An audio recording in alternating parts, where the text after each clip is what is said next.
¿Cómo están? Sean todos bienvenidos. Muchísimas gracias por acompañarnos en un nuevo programa de Psiquiatría Today. Ya saben, el podcast de divulgación médico-sanitaria dirigido a profesionales de la psiquiatría, patrocinado por Adamet Laboratorios y producido por Lupama Producciones. Todos los programas de Psiquiatría Today se pueden escuchar en la web Adamet TV Profesionales, concretamente profesionales.adamettv.com.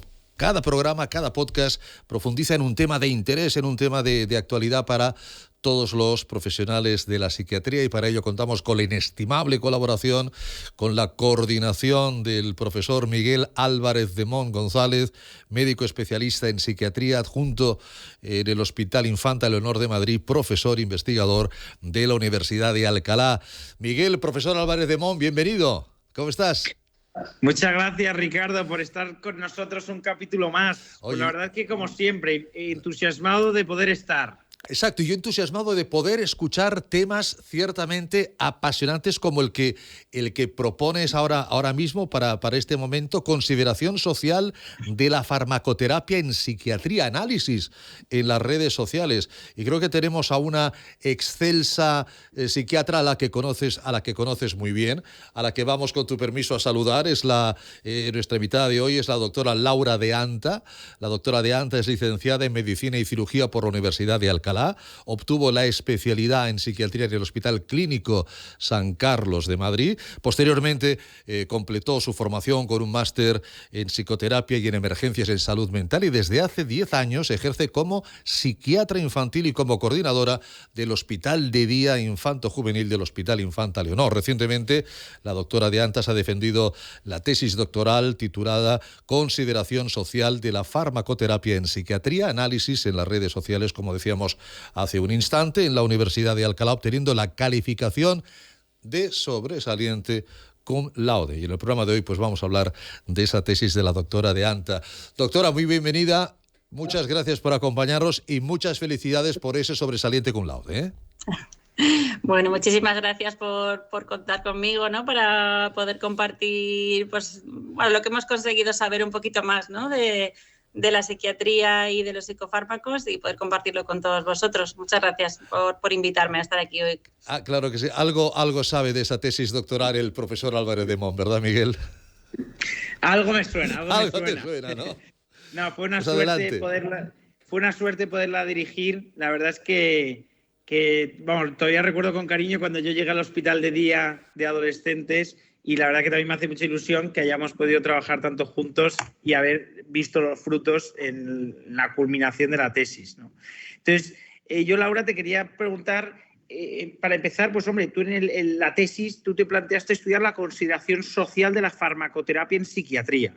Entonces, a mí la primera pregunta que se me viene a la cabeza, y que creo que puede ser también interesante para nuestros oyentes, es: ¿por qué te parece importante saber lo que la gente piensa de los tratamientos que prescribimos?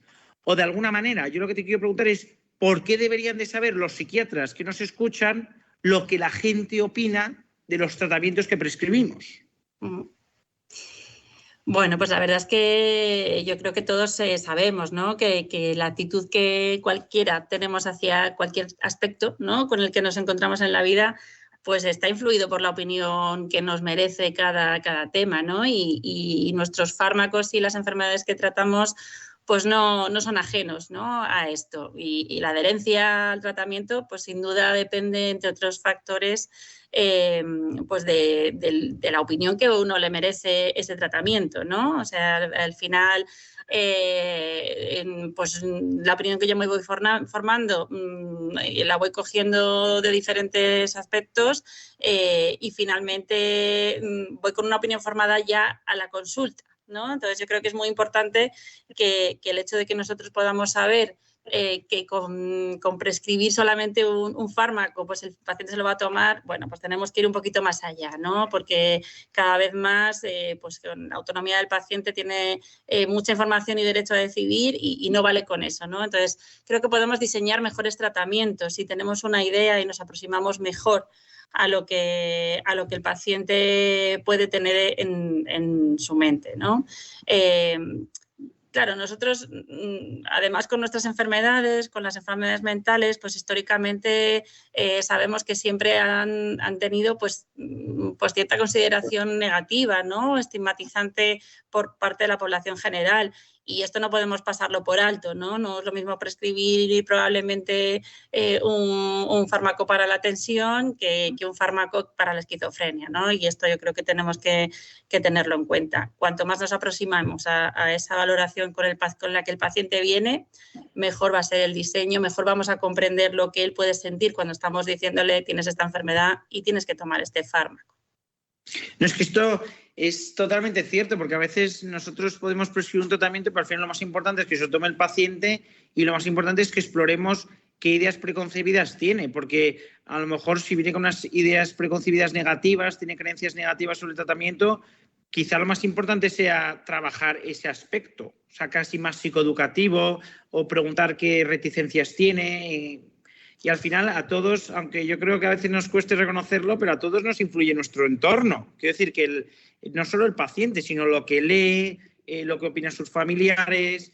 Quiero decir, si en tu casa te miran mal por tomar un tratamiento, dudo que te lo tomes, pero el paciente y yo mismo. Quiero decir que a cualquiera de nosotros creo que si en nuestra casa nos miran mal por tomar un determinado tratamiento, pues es que es muy probable que lo dejes. Sin duda, y como profesionales tenemos que tener siempre en mente que el paciente tiene una idea y tiene una opinión y no pasarla por alto, ¿no? Y acercarnos a esa opinión pues preguntándole pues esto que le estamos contando, si ya había leído algo, si conoce lo que le estamos hablando, pues para poder hacer esa psicoeducación desde su perspectiva, ¿no? Y no tanto desde la nuestra, que yo creo que históricamente los médicos pues recetamos algo pensando que nuestra opinión es la única que tienen, ¿no? La única que vale. Y esto que dices es muy curioso porque nosotros hablamos mucho de empatía, pero creo que muchas veces no nos ponemos en la piel del paciente, o sea, desde su sistema de valores, creencias, etcétera. Y yo creo que a veces no nos planteamos, o yo por lo menos no me planteo que el paciente tenga su propia opinión sobre lo que yo hago. O sea, pero al final vivimos en un mundo digital que ha hecho súper accesible la información. Y es que los pacientes tienen una opinión de todo, igual que tienen una opinión del conflicto que haya político o de una cuestión económica o deportiva, también tienen una opinión de nuestra profesión. Por supuesto, y cada vez opiniones más formadas, porque antes, pues cuando te decían tienes esta enfermedad, pues preguntabas al vecino, a la familia, o con suerte tenías a alguien cercano que era médico y tenías una opinión un poquito como más certera, pero ahora tenemos la información en la red que es infinita. Y que pues hay mucha información que es científica, pero tienes que saber buscarla, pero también hay mucha información, bueno, pues como la que de antaño era de boca a boca, ¿no? Y de cercanía, pues ahora pues tenemos eso, no solamente los foros más científicos, sino pues cualquier foro de opinión, donde hay infinidad, ¿no? de información y cada uno, en función de su experiencia, pues se va conformando esa idea y hay que tenerla en cuenta, porque si no, muchas veces nos vamos a equivocar. Y Laura, ¿a ti como psiquiatra te preocupa que la gente ya con muchísima frecuencia, todos o casi todos, recurran a Internet en general y a las redes sociales en particular como fuente de información? Bueno, pues la verdad es que yo creo que cuando esto empezó a utilizarse más, ¿no? Porque ya lleva tiempo con nosotros, pero cuando empezó a utilizarse más, sí que yo desde la parte profesional incluso he llegado a decirle a pacientes, pero no mires en Internet, ¿no? Tú fíjate de mí, no mires en Internet que te vas a confundir. Bueno, yo creo que esto ya vive con nosotros y esto tenemos que asumir que yo misma busco en Internet en cuanto me dicen tienes esto, tienes que tomarte esto o algún familiar o lo que sea, ¿no? Entonces, ya vive con nosotros. Entonces, bueno, o sea, no es que me preocupe como tal el hecho de que la gente se informe, porque de verdad que creo que aporta muchísimos conocimientos, ¿no? O sea, al final Internet, las redes sociales nos permiten compartir muchísimo conocimiento y muchísima opinión, ¿no? Y pues, las opiniones en general son válidas.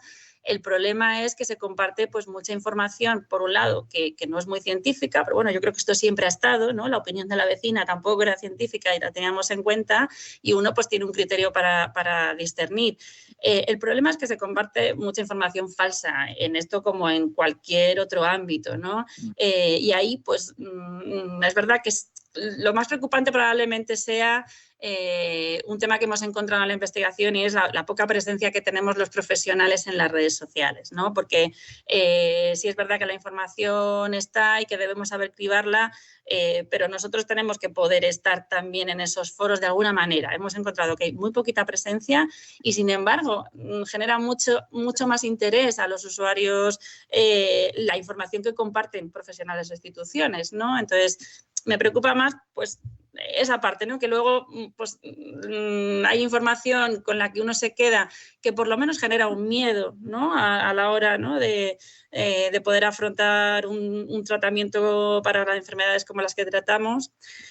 Y luego, por otro lado, todos los contenidos que son despreciativos, ¿no? y trivializantes de enfermedades pues, como las que tratamos. Pues hemos visto en nuestra investigación pues, mucho con esquizofrenia o con antipsicóticos, igual con otros fármacos un poco menos, pero los contenidos que son tan despreciativos sí que al final consiguen que los pacientes pues, se aíslen más, les cueste más pedir ayuda.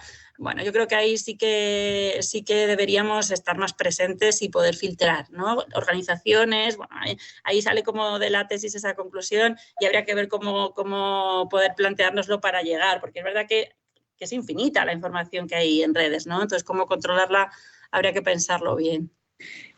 Totalmente de acuerdo. A mí hay sobre todo una cosa que has dicho que me ha parecido súper interesante, porque creo que podemos ayudar a los pacientes y creo que podemos aportar valor, es a formarse criterio.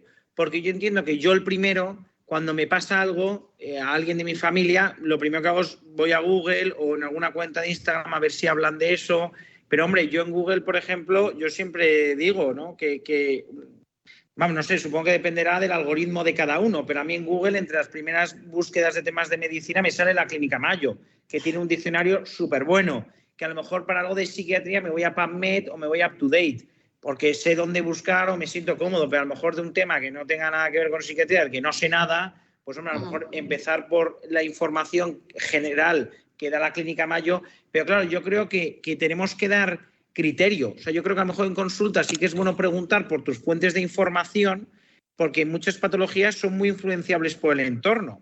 De hecho, en anorexia nerviosa, en bulimia, en general en los trastornos de la conducta alimentaria, es que hay foros súper perjudiciales para la salud. Todos estos blogs, estos foros, estos espacios en redes que se llaman Proana, Promía, que lo que hacen es promover conductas anoréticas, se dan consejos de cómo engañar al médico, de cómo engañar a los padres, etcétera, etcétera, pues de alguna manera sí que tenemos que preguntar por sus fuentes de información, porque a lo mejor le podemos ayudar al paciente, a los padres, según la edad, según la circunstancia, pero quiero decir que yo me parece muy bien, porque me parece lógico y normal en el siglo XXI que use redes sociales. Yo las uso, o sea que me parece algo normal, bueno, forma parte de la vida hoy en día, pero creo que sí que podemos dar criterio, diciendo, oye, pues sigue cuentas de profesionales o sigue cuentas de instituciones. Yo creo que en España también, por cómo funciona la sanidad aquí, yo creo que los hospitales y las instituciones en general sanitarias no lo tienen tan desarrollado. En Estados Unidos lo están desarrollando más, pero claro, también es una manera incluso de captar pacientes. Quiero decir que al final, si tú tienes una cuenta en redes sociales muy buena, que da mucha información y tal, pues al final yo creo que también generas un vínculo, generas confianza, generas credibilidad, y yo creo que por eso en España a lo mejor se promueve más en instituciones privadas que en públicas, etcétera, etcétera.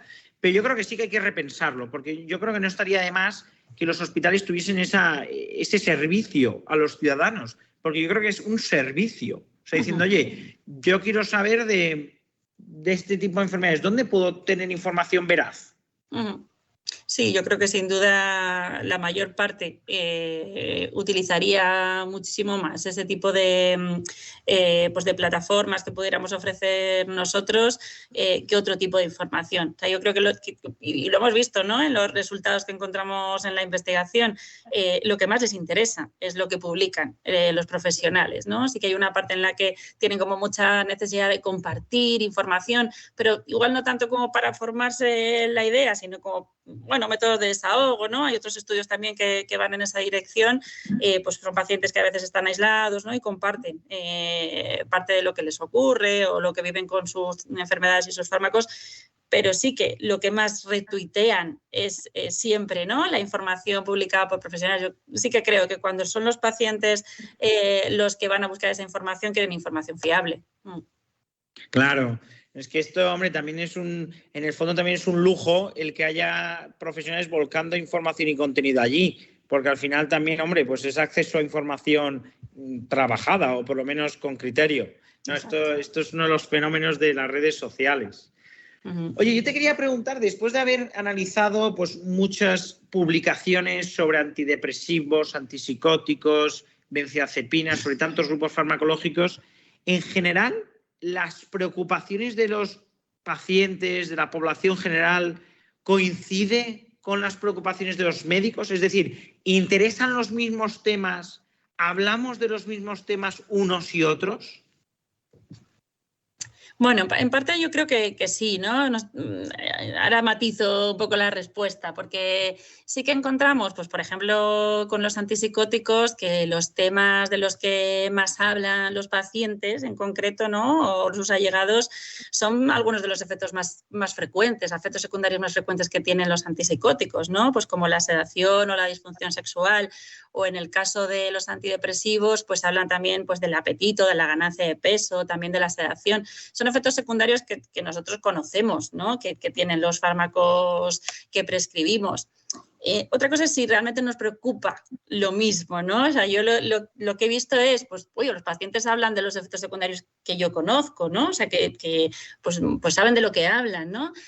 Lo que pasa que igual lo que no tenemos los psiquiatras tan en mente es que esto les preocupe tanto, ¿no? O sea, a mí, bueno, pues si le pongo un antipsicótico y se le quitan las alucinaciones y se le quitan las alteraciones del pensamiento, pues yo me quedo tranquila, ¿no? Porque ya no va a tener ese riesgo, pues, de salir por ahí corriendo de noche, pues huyendo de yo qué sé, ¿no? Entonces, claro, lo que pasa es que a mí me vale con eso y él lo que tiene es una disfunción sexual que le está interrumpiendo su vida de pareja, ¿no? Y va a dejar el tratamiento. Entonces, o tengo en cuenta esa prioridad o no lo estoy haciendo del todo bien, porque al final voy a conseguir que deje del fármaco, ¿no? Al final va a dejar, lo va a abandonar. Entonces, bueno, creo que compartimos un poco lo que tenemos en mente. O sea, yo, pues sí, pregunto por esos efectos secundarios, pero no les doy tanta importancia como parece que a ellos les dan, ¿no?, que los pacientes le dan. No, es curioso, porque yo creo que nosotros pensamos a nivel psicopatológico, ¿no? O sea, diciendo, oye, tenías estos síntomas, te he puesto este tratamiento con este objetivo. Para mí el objetivo es que estos síntomas al menos disminuyan, ¿no? Y ojalá desaparezcan. Pero es verdad que aunque creemos que tenemos los efectos secundarios presentes, creo que tenemos que hacer un esfuerzo mayor por alinear nuestros objetivos, acoplar nuestros objetivos a los del paciente. Yo creo que esto es una enseñanza que nos llevamos de estos trabajos, que todos ellos han constituido la tesis doctoral, pero que son muchos. Yo, Laura, sí, por acabar, yo me quedaría aquí horas hablando contigo porque lo he disfrutado siempre que lo hemos hecho. Sí, la verdad que hay mucho que comentar, sí. Yo te quería preguntar, así ya a nivel clínico y sobre todo a nivel práctico, en tu práctica diaria, ¿qué te ha aportado a ti hacer la tesis doctoral o qué te ha aportado a ti en concreto estudiar la consideración social de la farmacoterapia? Bueno, a mí la verdad es que mucho. De inicio igual no sabía que iba a serlo tanto, ¿no? Porque, bueno, tú sabes que yo no soy una usuaria de redes sociales, entonces tampoco sabía muy bien lo que me iba a encontrar, ¿no? Pero sí que lo hemos hablado otras veces. A mí me interesa muchísimo saber lo que piensa el paciente, o sea, soy como súper cotilla del pensamiento del paciente, ¿no?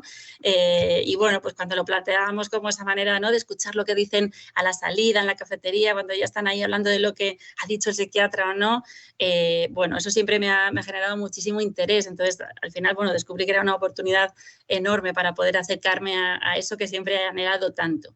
¿Y por qué? Pues porque realmente me parece que es útil en mi día a día. Entonces, con ese deseo, pues darte cuenta de que hay una manera de acercarte a eso y que eso influye, ¿no?, en lo que el paciente piensa, para mí ha sido fundamental. O sea, yo ahora después de este estudio, creo que en casi todos los casos pregunto si usas redes sociales, que antes no lo preguntaba, pero como si, bueno, pues como consume tóxicos, ¿no? O sea, como una pregunta más de la anamnesis.